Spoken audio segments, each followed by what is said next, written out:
Nice to see you all out there. I think we're gonna get started. I think we've got a crew going, and it's as usual. It takes a few extra minutes for a few people to come in, but I think we should just start our program so that we end in a timely fashion. And everybody's nice to see you all out there. It really is. It's just a wonderful thing. We are welcoming you to the first of our scheduled 1967 Zoom get-togethers. We've got 4 lined up, and we're looking forward to seeing as many of you as we can at all 4. I believe you've all gotten a schedule of the events and hopefully have signed up for them. If not, you'll have an opportunity to do so at a later time. I do want to thank Kate Ryan, who you will see on your screen, who is our guide from the college tonight and will be helping us to put this on. I'd also like to thank Ashley Cart, who is our class's alumni liaison, who has helped set all of this up. The idea for this Zoom get-together emerged from frequent conversations, Zoom conversations, that have had among your class presidents. Don Vipon, Alan Stern, and I have met over the past year, and in anticipation of our upcoming 55th reunion, which is happening in 2022. And hopefully we will all be together at that point. The last reunion, they were not, and this upcoming reunion, I don't think is going to happen as well. By 2022, we hope. It's also from the Society of Alumni's bicentennial celebration that John's had a role in creating. While all 3 of us have reported into each other about separate Zoom visits, cocktail visits, and email chains that we've had with many of you, we felt it'd be fun to get together, as many as we possibly could. And with the generous volunteer assistance of Harry Tether, Ken Wilcox, and Larry Ricketts, we came up with this idea. With all the talent we have in this class, we thought it might be enlightening to meet via Zoom to honor some of those classmates who have devoted their talents to things they've been passionate about, and to have them share this with the class to deepen our knowledge in each other. As I look out at the group tonight, I would say there's a large pool of classmates who have interesting things to share with us. I hope that by sharing the stories of a few of our classmates in this fashion, we can open up some dialogue for us to individually step out and share some of our gifts with each other, and with classmates we might not have known as well. We will try and work out something to get email addresses of people that you want to be in touch with. But I think most of you will have them, and if not, you can look them up at the college through the alumni section at the college. Well, tonight we're honoring classmate Tom Phillips. Tom's a native of Seattle, Washington, who joined us at Williams in 1963, never having visited the school. Williams had a program asking freshman parents from New York and from Boston to pick them up as they arrive from afar by airplane and to help transport them to Williamstown. My family volunteered, and we picked up Tom to bring him to Williamstown. Since I was a second-generation Williams family with a father who was an alum and a brother who was an alum and cousins who had attended, I had a carload of crap. Tom had one suitcase, and that was basically it. On the ride up, Tom learned some things about Williams. I learned one can travel lightly when you have a keen and open mind, and Tom smiled. On leaving Williams in 1967, Tom joined the Peace Corps and went to Liberia. He was in West Africa, and so was Alan Stern, and the 2 of them met up in Liberia at one point too. Then he moved on to become a visa volunteer, where he worked as a community organizer for low-income families and got his MA in Urban Affairs and Policy Analysis from the New School in New York. This launched him into a career specializing in citizen involvement, new urbanism, and affordable housing, which brought him back to Seattle, where he developed a substantial reputation over many years. And that reputation landed him a leadership role for a decade in the Seattle Housing Authority of the largest and most successful mixed income sustainable housing redevelopment in Seattle's history. High Point, with over 4,000 people. Tom has recently written a book about the project, High Point, the inside story of Seattle's green mixed income neighborhood, which I've read and I recommend it to get. It's become an important read for those in community housing development in this country. And I give you now our classmate, Tom Phillips, to tell his story. Good evening. How good to see everybody, although I can only see some of you now. It's a pleasure to be here this afternoon for me. So I'm going to just jump into this, and hopefully I can get it working. Here we go. I'm going to begin with just a give you some orientation for where High Point is and a little about Seattle, so you can get an understanding of where we're, what we did here. So High Point is in West Seattle, which is directly south and a little and west of the city. Here's downtown Seattle. So it's a short ride to downtown, except when the bridge is out, which happens to be out right now for a couple of years, so it takes a little while longer to drive around. High Point sits in the middle of West Seattle, and one of the key things that will affect the project and affected it is that it's in something called the Longfellow Creek watershed. Around here, we take salmon spawning very seriously. We, in fact, tear down dams to promote salmon habitat. And this is a salmon spawning creek, and High Point is so big, 120 acres, that about 8% of the water that goes into the Longfellow Creek comes from High Point. And the city bureaucrats and the state bureaucrats saw us redeveloping this 1942 World War II housing site as an opportunity to improve the quality of the water going into this creek, and had a big effect on what we ended up doing. This is what High Point was when I started in 2001.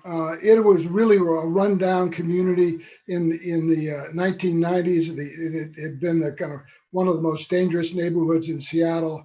The crack cocaine epidemic made it a lot worse. So physically, what we were going to do was actually tear it totally down, including the streets and the sewers, really clear the site, except for 110 trees that we're going to leave, and start over again. Going the wrong way here.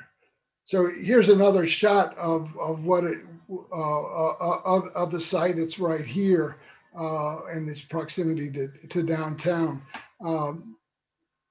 It used to be in the 30s and 40s a red line community. And so it was very hard for people to get mortgages there. I mean, it wasn't all, the whole neighborhood wasn't all a project, but if there's homes that people own, it was hard. It had a bad reputation with the lending community too.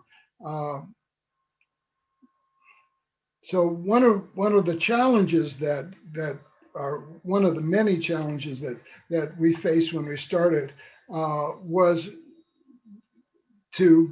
first to double the density. There were 716 houses when we started, existing public housing homes, and we were going to build 1,600. Half of these 1,600 would be, again, public housing units for people with really low income, and the other half would be for sale houses available to buyers. We treated them a little differently in the sense that The low income housing we designed and built. For the for sale housing, we prepared the lots for builders, sold the land to builders, and they in turn turned around and sold it and found buyers. But that was an important source of income for what we were doing. We had started out with a grant of $35 million. The project ended up being about a total of $550 million. So we were able to leverage a lot of money from many sources, but a big source was being able to sell the land to builders who reimbursed us when the houses were sold.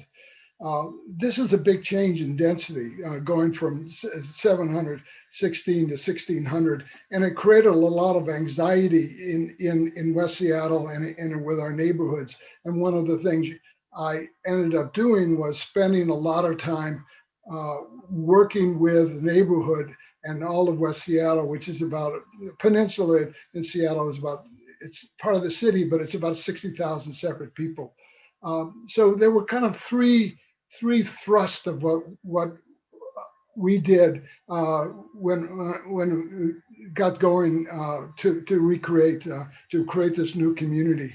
And when I say we, it's a team of us from the Housing Authority and a team of architects and engineers.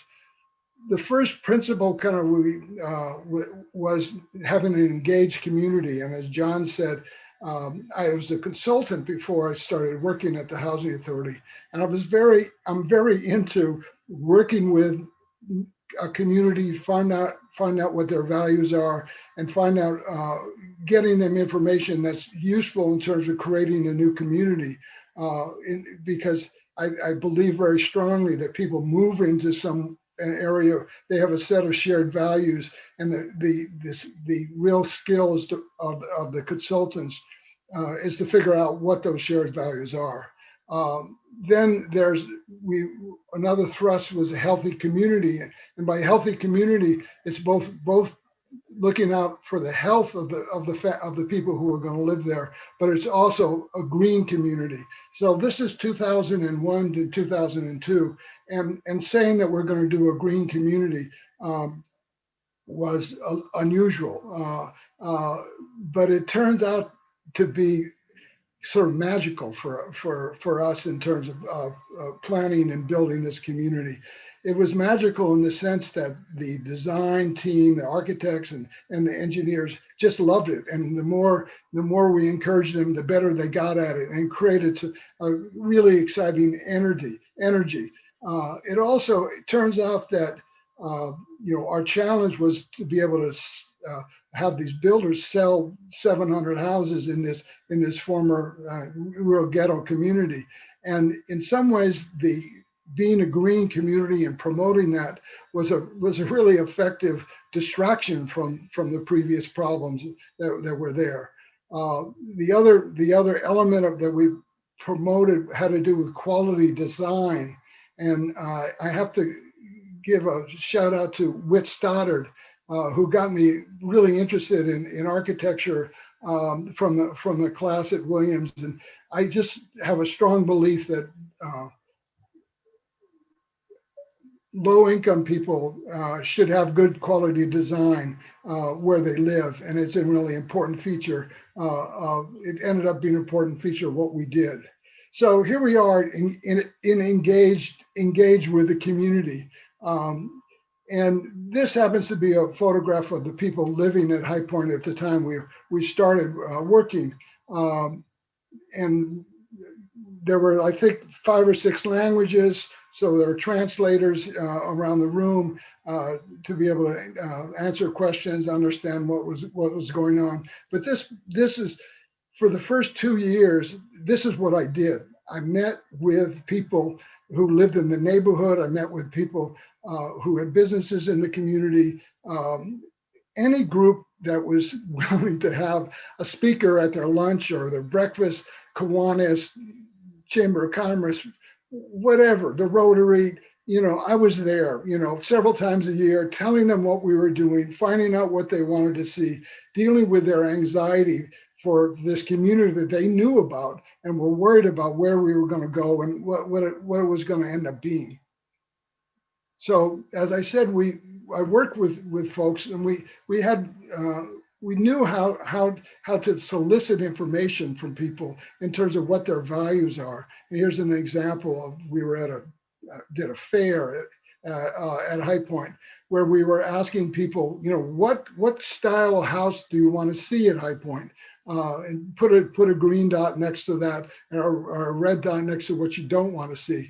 And you'll see by the houses that are at High Point that this particular house, this style that has the green dots, is something that people wanted to see. They wanted to see houses with front porches, gable roof, pulled up to the street, big windows. They like the idea of big houses. So that's what you'll end up seeing, what we built at High Point. There's the issues around translations, and in this case, we had a small group dealing with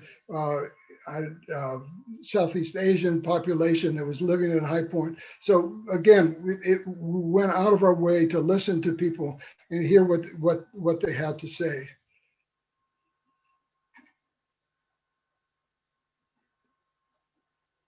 Here's another example of the outreach we did. We sent a mailer out to most of West Seattle and solicit their opinions about what the housing should look like, gather that information and helped us understand what we should be building. And one of the things, and hopefully you can see this, is the results where they like more traditional houses with gable roof as opposed to modern houses that were more boxy. So West Seattle is kind of a traditional place, and that's how they responded to the survey.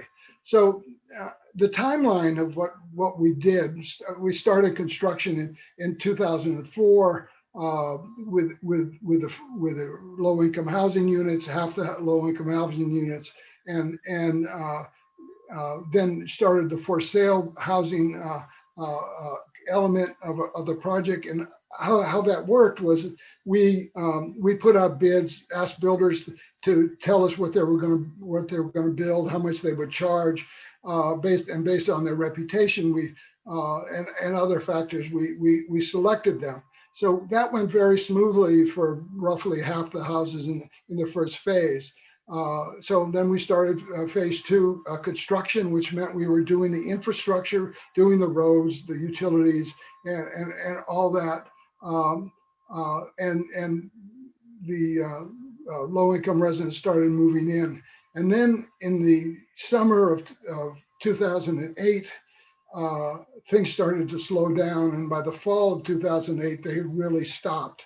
We put out a bid to have builders you build in the second phase, roughly 250 houses, and all of a sudden they were gone. There was nobody to build houses, and we had spent about $30 million from our line of credit to build the infrastructure, and we were sitting on a site where nothing was happening.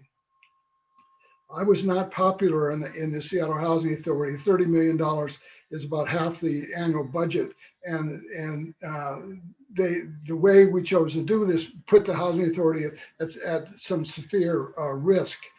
Luckily, one of the builders who would build in the first phase but had not put in a bid for the second phase saw this as an opportunity, and we were able to accommodate him, and we sold the land to him at a lower price. So he agreed to build. We worked out a deal. There was a profit sharing arrangement, and the deal was if he sold the houses, he told us what he was going to sell the houses for, and if he sold the houses for more than he thought he could, we got to share in some of that profit. So the Housing Authority actually turned out to do okay with that because the housing prices eventually came back up. And just in the fall of 2020, the last house was built at High Point. So it's been a low, long process.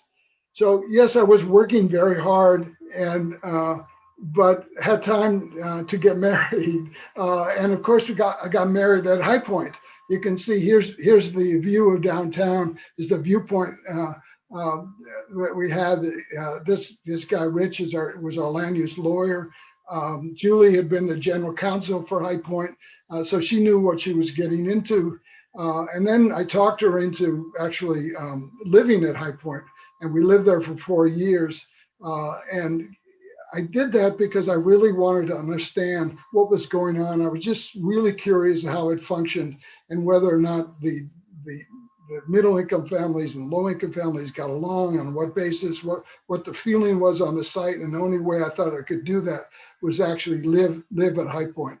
So I got a really good understanding of that. So I had mentioned the watershed and the issues around water. And I think there's probably some landscape architects here who understand how important this issue is. The quality of the water in Puget Sound is so important because of the salmon. Because so we had to figure out a way to make sure that the water leaving High Point, that the 8% of the water that went into Longfellow Creek was clean. And working with our engineers, we came up with a streetscape that that solved that problem, and it turns out enhanced the whole beauty and the effectiveness of the site. And this was really, this particular image is our contribution to the planning field and the development field, because we were able to work with the drainage and clean the water on the site. Most developers put it in the backyard and take care of it some other way, but we put it up front and center. And what the key of it was swales. There are 2 swales on both sides, one on each side of the street. And the street itself is actually slanted slightly in one direction. There's a cut in the curb right here. So when it rains, the water goes across the street and goes through that cut and then down through some amended soil, and it is clean, and it goes into a pipe. This is across the whole site, and the water is then collected in those pipes and goes to a pond, sits in that pond, and is slowly released to the creek.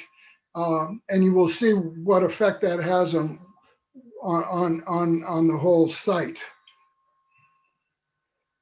Here's an example of a finished swale several years later. And what in the meantime we had with the city of Seattle, because they were pushing us about the water quality, we had made an arrangement and negotiated a deal with them that I thought was one of our big achievements. Was they let us build 25-foot wide streets, which if you ever talk to developers, the big of a master plan communities, the big issue is how wide the streets are going to be. And 25-foot wide streets is a real victory, because what it does is slow down the traffic. We had going to have 1,200 kids living at High Point. We wanted the traffic to slow down, not be a place where it was dangerous for them to be. And we wanted, and the city agreed to do that, and also help finance some of this improvements. Here's the final site plan that we worked out once we knew what the street design would be. High Point is right here. Here's the pond right at the low end. What the artist did right with this drawing is made High Point look like a waterfront property. I guess developers have that. They tend to want to do that. It really isn't a waterfront property. It's a place where you can see the water from in multiple directions, but it's not along Puget Sound as this would make you think. This aerial I really liked because it showed what the big change was that we were making. So we, as I said, we broke the site into two phases. Here's phase one, here's phase two. So we finished phase one at this point. You can see the tight streets, the houses close together. You can't see the some alleys are here, but you see the variety of houses, and the kind of a logical connection, street network. And then this is the old High Point, which is a curvilinear street that looks a little like a train wreck. The former houses that were very barracks-like and kind of a very unpleasant place.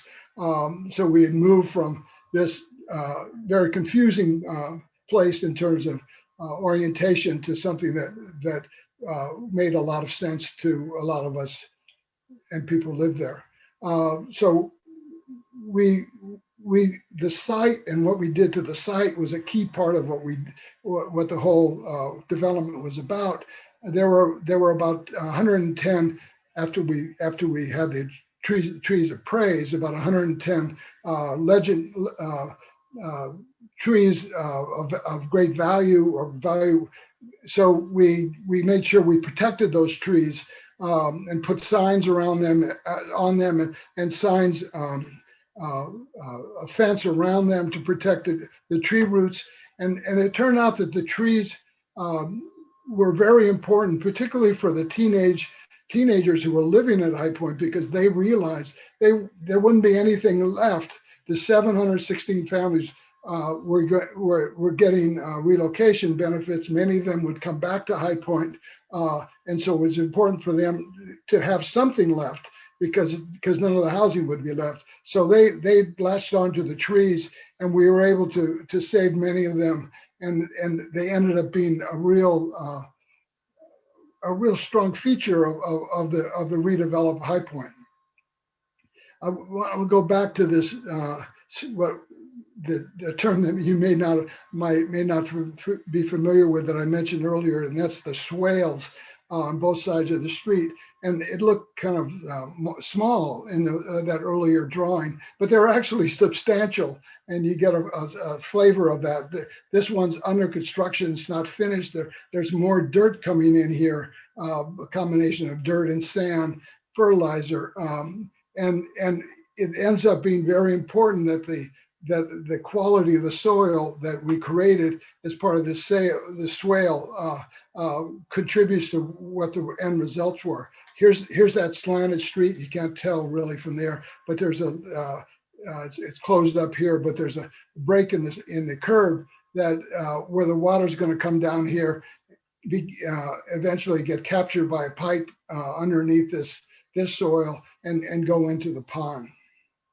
So here's the pond, and we saw this natural drainage system with the pond was a key element of it, as an opportunity to kind of turn it into an asset, and we put a walking path around it, and landscaped it really nicely, and made it for these people a waterfront property, and increased the value on these for sale houses that were there. And so one of the questions that we were worried about, I mentioned when we started, was what would happen? Would we be able to get enough for the sale of the land, and with the land value and the house value hold up?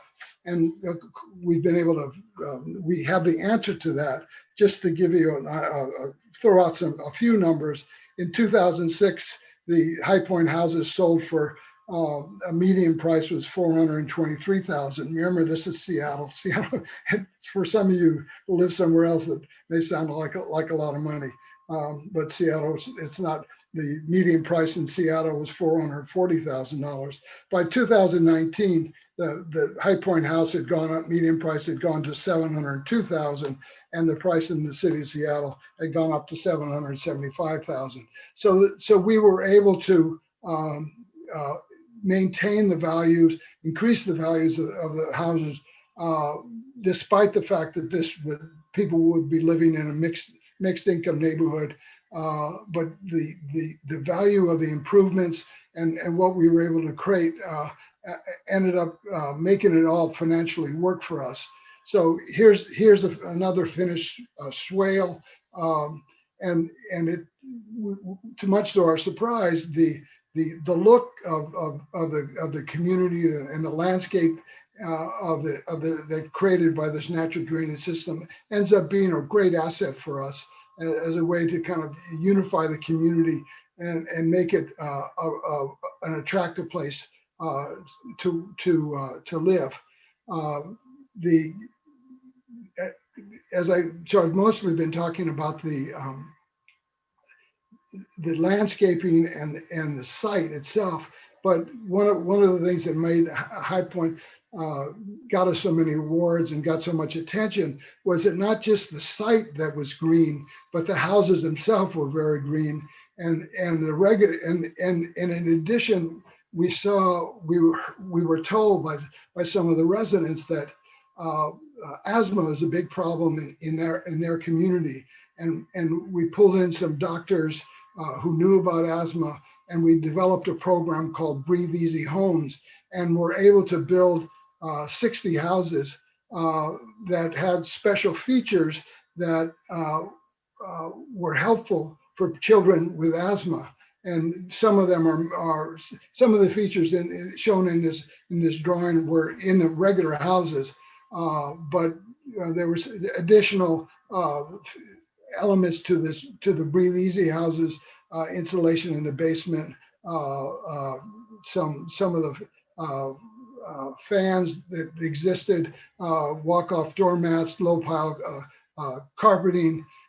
We insisted that the people who we recruited, whose children had asthma, who could live here, we insisted that they no one smoke in their family, they had non-furry pets, some other requirements. They also were required to have the kids have a physical before they moved in and after they moved in.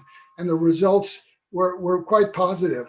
I don't need to go through the details of that, but symptom-free days in the old house had been 7 days, and the new house where symptom-free days was 12 days, and the urgent care visits on an annual basis went from 60 to 20. So the health of the kids really improved, and there's been articles written about this, scientific journals that cover some of the ideas here.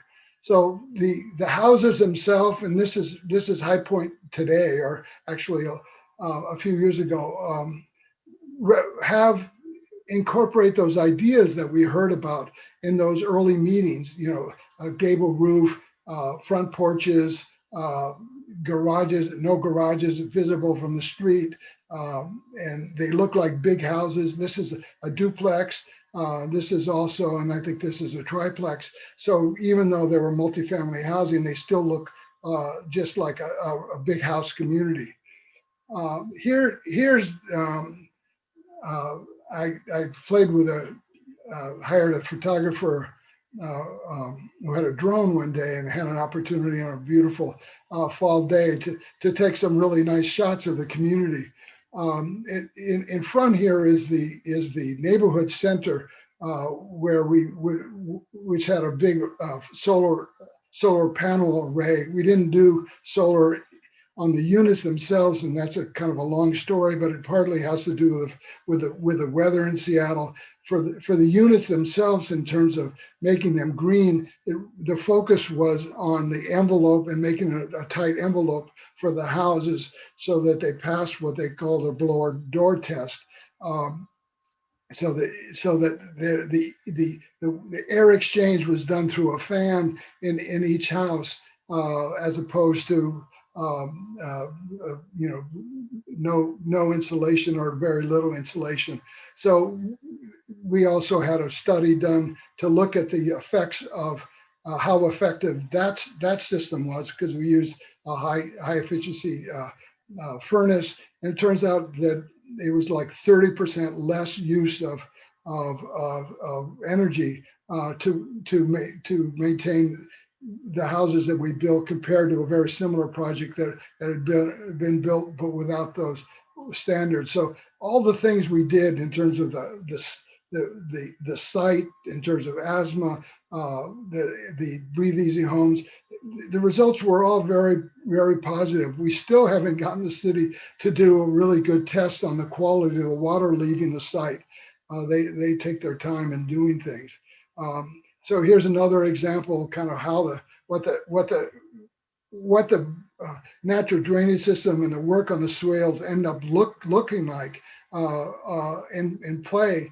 And one of the things that much to my surprise, the landscape crew that we hired to do this work are very into the fact this is a green community, using very limited pesticides and herbicides, and they just do an incredible job maintaining the site, and that's kind of become the signature of the community of how great it looks. Now, one of the things I was thinking about this presentation this morning and thinking, you know, he's just showing us the pristine things about this community he created. And so he's not really showing us what it looks like. You know, after all, half of it is low income housing, and it kind of looks like a really really all like an upper middle class neighborhood. So I've thought about that, and I realized I need to show you some more nitty gritty, or some more of the real what the community looks like. And in last spring, I realized that as I walked around the site, and by the way, anybody who comes to Seattle, you have a tour that I'm going to give you my own personalized tour. Just email, let me know, and I'll give you a tour of High Point. So what I was really interested in was seeing these signs, because the pride you could see that the low-income residents had in terms of what was going on with their children, and putting up signs that they were graduating from the local high school. So it shows that, but it also shows, you know, that everything is not so pristine. And here's some, you know, some stuff that shouldn't be on their porch, and some shoes and some other things, and sort of messy yard. So there's plenty of reflection of people living, what it looks like when there are people living on the site. Here's we're having an event on a night out for a crime prevention night, and this gives you a pretty good flavor of what the ethnic mix at High Point is in the early 2000s. The number people coming in the United States were primarily Somalis from East Africa, and the housing authorities, they have open arms about who comes in, who happens to be the latest immigrants. In the 80s and 90s, it had been the Vietnamese and Cambodians, but in the early 2000s, it was Somali families, and that's who ended up being living at High Point, making up a big portion of the low-income residents. Here's another shot of the tree canopy, and how the community kind of has this really wonderful look to it.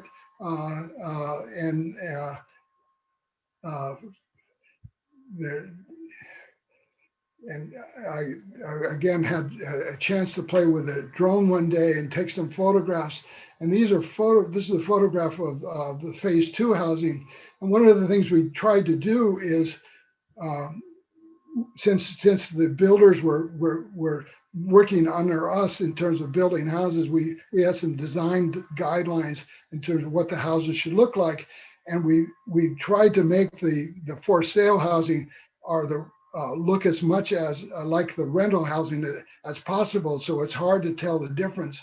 And I was looking at this uh, and trying to figure out which was which. And I couldn't tell I can tell from on the ground and see, specific details. But I think that's what helps partly make this mixed income community work. It when I say a mixed income community, that doesn't mean that there's a low income person here and a middle income person here. It's more like a block of houses are middle income and another block are low income. So they're close, but not necessarily next door to each other.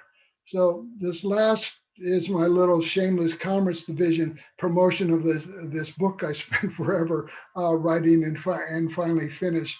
But that gets me to, I think, my time and our chance to break up into smaller groups, and I'll turn this over.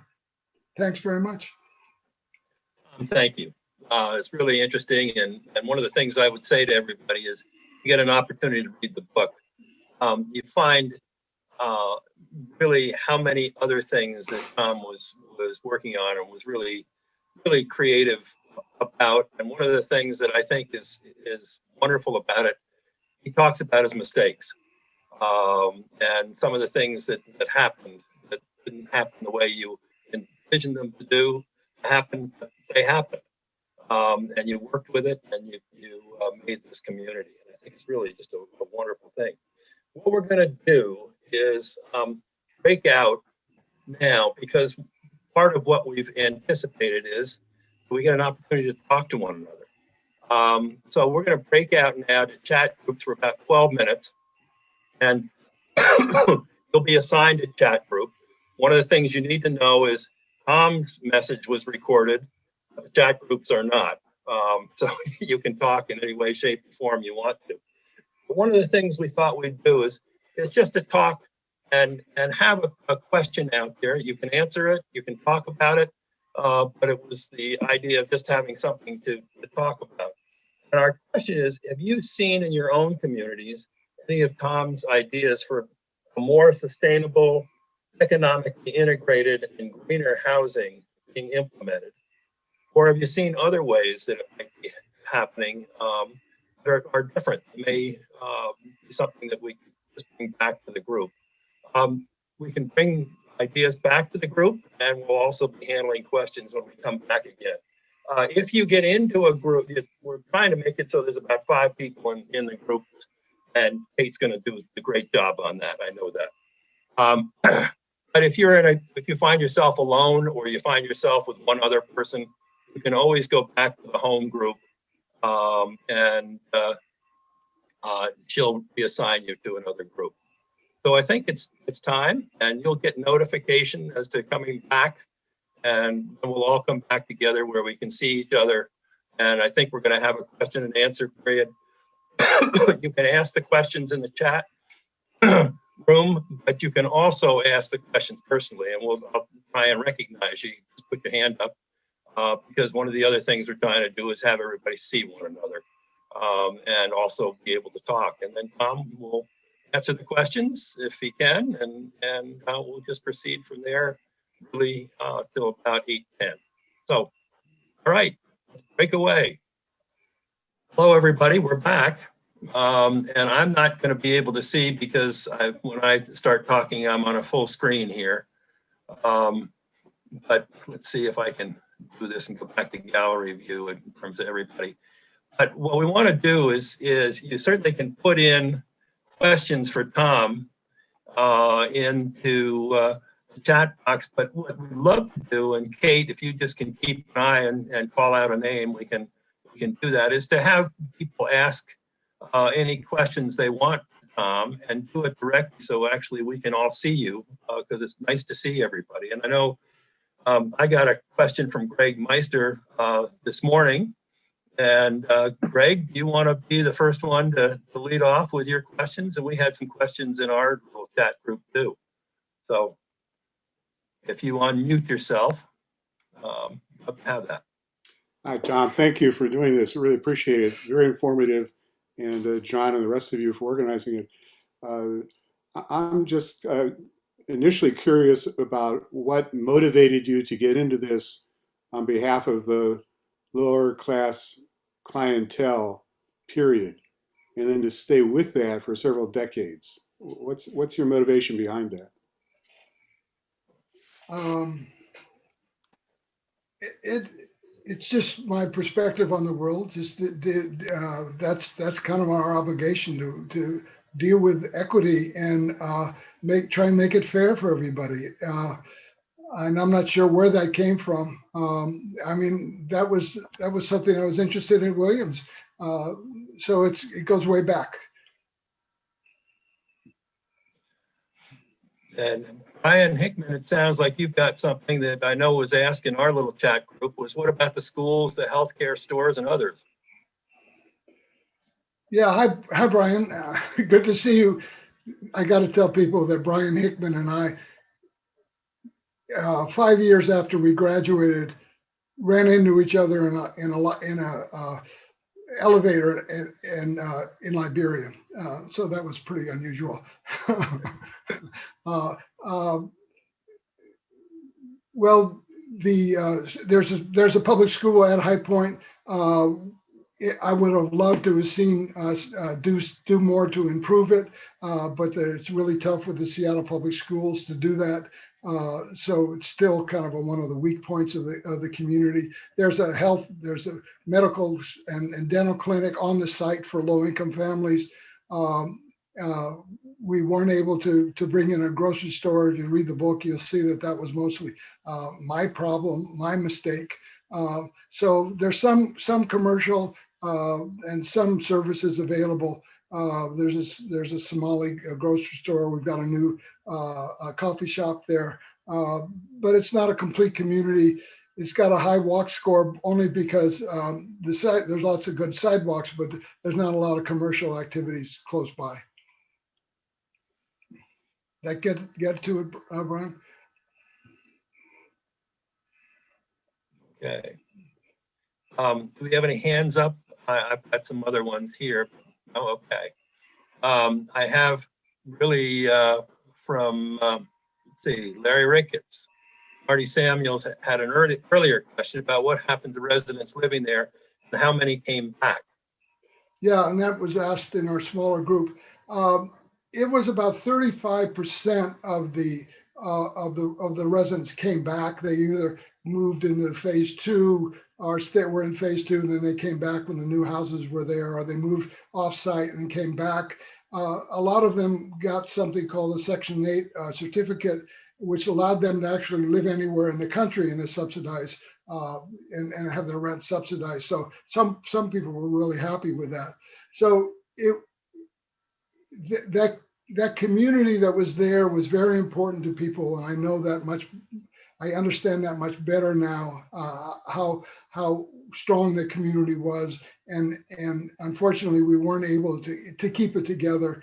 Over time, that 35% of the people who return have dwindled into smaller numbers. I still know some of the people there, but there aren't a lot. So it just changes over time, like many communities do. And another question that came in from Larry Ricketts. High Point has a diverse ethnic, racial, economic mix of residents. How does socialization among this mix satisfy most residents, and and does it affect turnover?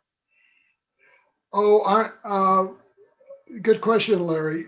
There's no question that some people who move to High Point, some middle-income families, see what's there, see that people don't maintain their yards as well as they could, or there's a lot of kids. The kids make a lot of noise, and they're unhappy and they move out. But for many people, they see it as a real important to live in a mixed income community and have the diversity of the population. And some, very much reach out to try and understand in this case, what's going on with the Somali community and get to know them. But somebody asked, did High Point kind of achieve what I had hoped for when I started?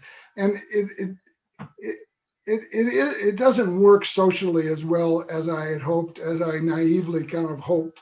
Partly had to do with who the immigrants were and their perspective, because they're more turned inward, particularly over the last 4 years for political reasons. They didn't just want to reach out to anybody. So it works in the sense that it's a relatively friendly environment. You don't feel there's no danger about crime and some other problems. There's some kids who are problematic, but the community has figured out a good way to work with those kids and not kind of come down police style on them. So it works pretty well. Not perfectly, but when I lived there, it felt quite comfortable walking around and we're able to say hello to people, and they responded. So not quite the stories about being able to help people find jobs or help their kids get in school, or important things that neighbors often do for other neighbors. One of the questions was, when you were living there, what did you learn that you hadn't learned beforehand? That's a good question. Well, I learned that there are things that, despite what my credentials there, and that people kind of knew who I was, there was things I wasn't willing to do and problems that the community had. At 11:30 at night, when there was noise outside, I didn't go out to try and solve the problem. I might have done that during the day, but I was there were instances where I was uncomfortable. And we did at that point have a private security company who would come in and would go talk to whoever the kids were who were making noise, or get them to go other places. So it wasn't all just one big happy community. So I learned that, and I also learned that you really had to train the new homeowners and about what they were getting into, because many of them would move into their new nice house, nice greenhouse, and realize that there's some people here who, this doesn't look like a regular community here. These people who dress differently and act differently, and what are they doing there, and why aren't they maintaining their front porches the way they should? So I learned that it's not automatic that somebody's going to explain what's going on there, and it's a learning process that takes a while, and that we couldn't count on the people selling the houses to really explain what was going to happen in the community and who was living there. Another questions that we had was basically from schooling. Where are the schools, and do everybody go from High Point into a school system, or was it they just go in a lot of different directions? Well, it turns out there is an elementary school on the site, right on the edge of the site, and most of the kids went to the elementary age school kids. There's also a Catholic school that's close by, and so people went there also. And in the Seattle system, you can kind of go to other schools too if you want to, and to avoid going to your neighborhood school. But at one point, the school district wanted to change the boundaries for who could go to what school, and they split High Point in half. And the community just came unglued and said, no, you can't do that. This is too important. So it turns out to be important for people there. The school isn't as strong as I'd like to see it. We tried to make some changes in it and weren't able to do that. But they mostly go to the same middle school and the same high school. So that works pretty well. And as I said, or maybe I didn't say, I said in the 5 rehearsals that I was thinking about, there isn't the shame of living at High Point that junior high students have. So there's a real difference in terms of what's happened in the community and as a result of the community. Oh, that's great. Thank you. And Bob Conway is basically asking, I believe, or maybe no, it's from David Riker. I'm sorry, but David's question, let's see, was, has your High Point experience led to any insights in tackling the homeless problem that Seattle and many cities have? No, I wish I could say yes to that because the homeless problem is a huge deal. I mean, I have a better sense than I think most people how expensive it is to provide subsidized housing. So I understand why there's in part why a lot more housing hasn't been built because of how expensive it is to do it right. But I don't have any great insights into homelessness in Seattle, which is a huge problem. And what effect did the pandemic have on the community? And were they different from other neighborhoods around the city in ways that could be attributed to the success of your planning? Yeah, I don't know. As I mentioned, the bridge is out, so it's a much bigger trek for me to go there now. So I haven't gone to the community as often now since COVID. So I don't know the answer to that question. Okay. We have I see these landscape architects. I'm kind of hoping I'm going to hear something from John Roberts or Paul Lipoff, but that hasn't happened yet. Come on, John, Paul, speak up. No. Let's see.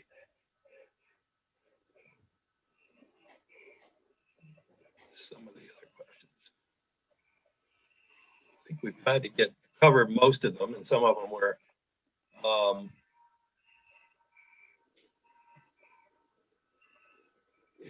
we sort of hit the socialization, and that's really hard in the various ethnic communities or parts of it. So they pretty much stay to themselves and have their own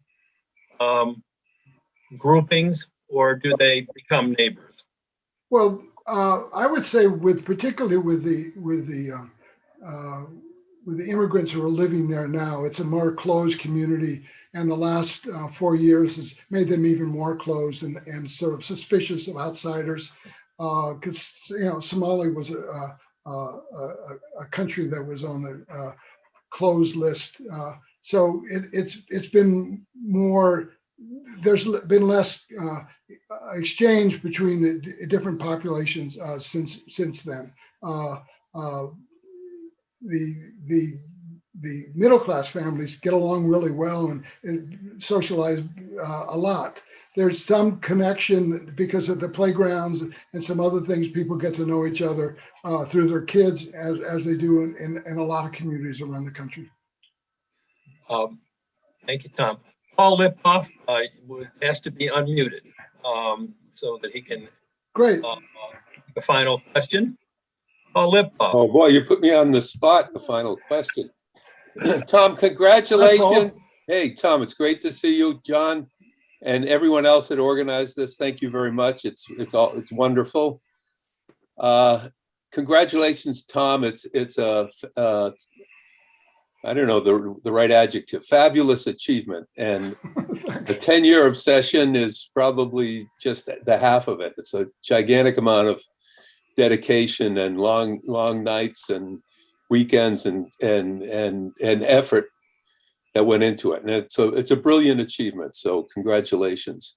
My question to you is, back around 2000, I mean, thanks to what you did, and thanks to a lot of other people doing things similar to this, the High Point is becoming, I wouldn't say it's standard, but the thinking that went into High Point has spread across other low-income developments and other public housing developments and so forth. But back when you started, it was certainly not, and it was cutting edge. And so my question is the incentive, the motivation to make it that way. Was it you? Was it your team? Was it somebody in the administration? Was it the mayor of Seattle? Where was the impetus to do this kind of a really model community? Really, to leave the past behind and do something very, very special and very something that wasn't being done, and it could serve as a model for other communities in the future. Good question, Paul. I was just looking for this book that a friend of mine wrote, that From Gray to Green, that talked about the transformation that was going on with low-income housing at the time. I actually, I can take credit for that. I knew quite a bit about insulation and how to make houses energy efficient, and I had studied it and done some work on it before.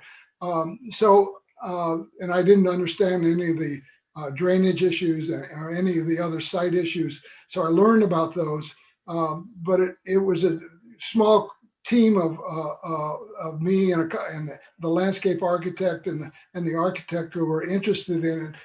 And as I think I mentioned, I kept encouraging them to do things, and they got more and more energy and more enthusiasm, and more committed to what we were doing. So it made a huge difference. So some of the things I'll take credit for. That one I can take credit for. Other people were much more responsible for other parts of it. But thanks for your comments, Paul. And I think that's great in terms of questions. And I just want to thank you, Tom, for putting this together tonight. It's a wonderful project you've done.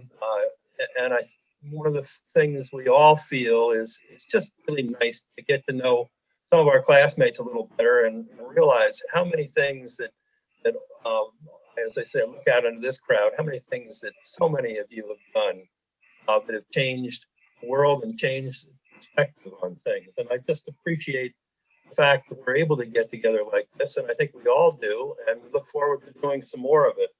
I recommend, first of all, that you purchase Tom's book. I've read it. It's really a very interesting book, and it really, Tom is very modest and humble in how he approaches the whole thing.